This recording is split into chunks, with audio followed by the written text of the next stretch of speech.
بچوں میں وہ اعتماد نہ پیدا کر سکا، ہماری غلطی۔ مسلک کو اپنا درد نہیں بیچ سکا، یہ ہماری غلطی ہے، میری غلطی۔ منہج سنبھالتے سنبھالتے عقیدہ نکل گیا، ہماری غلطی۔ عقیدہ پکڑنے گیا، منہج نکل گیا ہاتھ سے، ہماری غلطی۔ دونوں سنبھال رہا تھا تو فقہ برباد ہو گئی، ہماری غلطی۔ خاندان کو اپنا کارکن نہیں بنا سکا، ہماری غلطی۔ ماں باپ کو قائل نہ کر سکا، میری غلطی۔ ملک میں اپنا قلعہ نہیں منوا سکا، میری غلطی۔ اصول یہی کہتا ہے کہ الزام خود لینا پڑے گا، اور نبوی سنت اور منہج بھی یہی ہے۔ یہ تو شیطانی روش تھی جس نے کہا قال ربی بما اغویتنی، نعوذ باللہ۔ نسبت شر اس نے نعوذ باللہ اللہ کی طرف کر دی، جبکہ ظہر الفساد فی البر والبحر بما کسبت ایدی الناس۔ اور یہ تو نبوی منہج ہے، ربنا ظلمنا انفسنا۔ مجھ سے ہی ہو گیا ہوگا اللہ، کچھ مجھ سے ہی ہو گیا، نہیں غلط ہوگا، مگر اپنے آپ کا سیلف چیک لیتے ہوئے اور سیلف ریفلیکشن لیتے ہوئے اور سیلف انالیسس کرتے ہوئے اور خود ہی کا تجزیہ اور محاسبہ کرتے ہوئے خود ہی برباد بھی نہیں کرتا ایک مومن۔ تو میں جاننا چاہتا تھا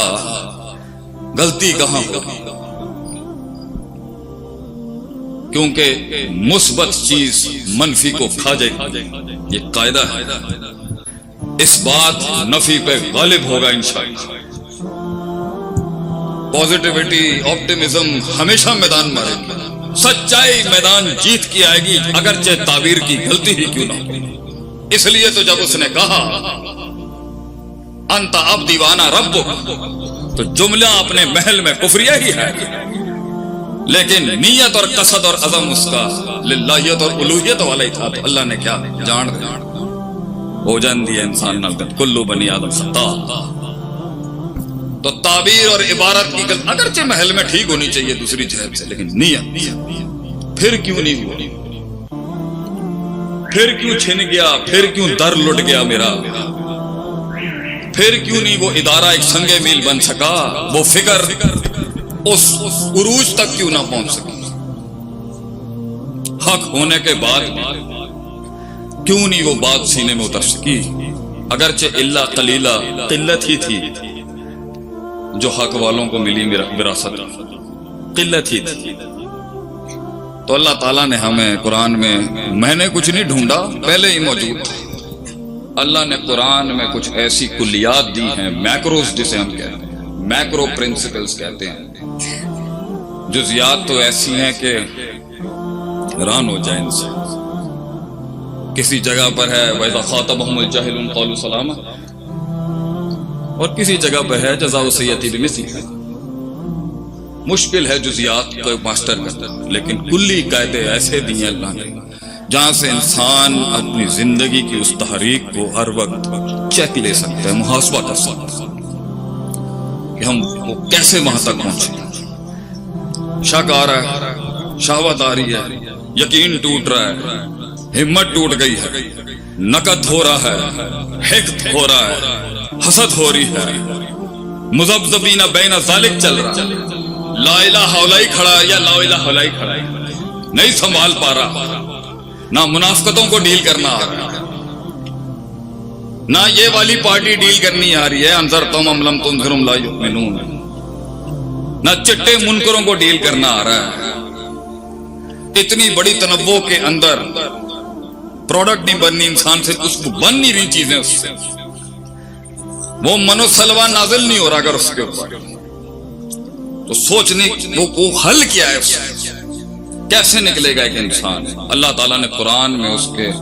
ایک آیت میں بڑے اصول دیے کہ یہاں پہ چیک کر لے اپنا، غلطی ادھر ہی ہوگی کہیں، یہ ہو نہیں سکتا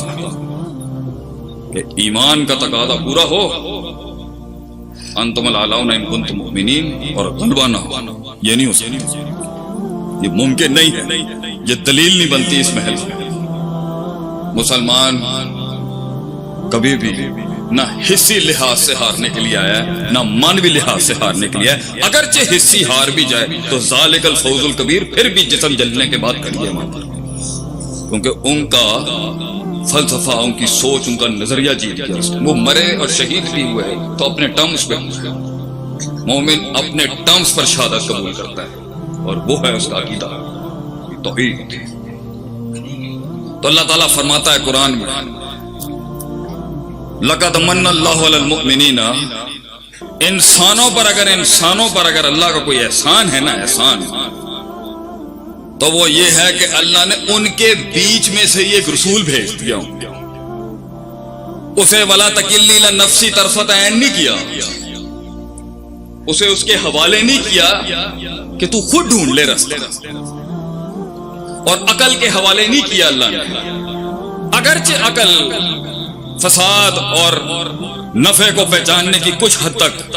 طاقت رکھتی ہے، مگر اصل نہیں بنایا اس نے، عقل کو اصل نہیں بنایا، شرع پر مقدم نہیں کیا، ما انزل اللہ پر حوالے نہیں کیا انسان کو اس کی نفس۔ اللہ نے کہا احسان ہے میرا کہ میں نے مخلوق تخلیق کر دی، یہ احسان ہے، اگرچہ وَلَهُ الْحَمْدُ فِي الْأُولَىٰ وَالْآخِرَةِ، تو نہ بھی کر تو تب نہیں، جب کچھ بھی نہیں تھا تب بھی ہم تھی، جب کچھ بھی نہیں ہوگا تب بھی ہم تھی، ضرورت نہیں تھی، بنایا، اختیار دے دیا، یہ بھی احسان ہے، اللہ نے اختیار دیا، اس اختیار کے بعد پھر ایک احساس بھیجا وحی کی شکل کہ جب تجھے رستہ نہ ملے ان اندھیروں کے اندر، جب تجھے وہ تنہائیاں محسوس ہو رہی ہوں، گمنام ہو چکا، حق کے رستے کی شان ہی یہی ہے، نہ آگے کوئی ہوگا، نہ پیچھے کوئی ہوگا، نہ دائیں نہ بائیں کوئی نہیں ہوگا، یہ تنہائیوں کا سفر ہے، یہ گمنامیوں کا سفر ہے، وہ زندگی کیا جسے تنہائی نصیب نہ ہو۔ میرا نبی علیہ الصلوۃ والسلام 36 کی عمر میں اپنی حسین ترین اس دور میں جب پہنچ رہا تھا، 40 سال کی، 36 کی عمر میں اس نے دنیا سے علیحدگی اپنائی، کائنات کا سب سے بڑا لیڈر 36 سال کی عمر میں غار میں چلا گیا، وہ ضرورت تھی اس ٹائم پر، اس پاکیزگی کو، اس تنہائی کی ضرورت تھی، کیونکہ جنگیں آ گئے، اس سفر میں جنگیں، اور سب سے بڑی جنگ خارج میں نہیں ہوتی بیٹا، سب سے بڑی جنگ انسان اپنے آپ سے لڑتا ہے۔ تو کیا ہی زبردست مقولہ ہے عربی کا، من ادرک سیاست النفس ہی فقط ادرک سیاست الناس، جو اپنے نفس کی کلا بازیوں کو ماسٹر کر گیا اور اس پر غالب ہو گیا، جو اپنے نفس کی افراد تفرید کو ماہر ہو کے سنبھال گیا، جو اپنے نفس کی کلا بازیوں کو منہ دے گیا، جو لڑ گیا اپنے آپ سے، اور اپنے اندر کی سیاستوں کو، جو اس کے اندر حق کے رستے پہ، تصحیح کے رستے پہ، تغییر کے رستے پر، انقلاب کے اس رستے پہ جب وہ گامزن کرتا ہے، تو نفس جو اندر سے بدماشیاں کرتا ہے، جو اس کو سنبھال گیا، وہ لوگوں پر بھی راج کر جائے گا۔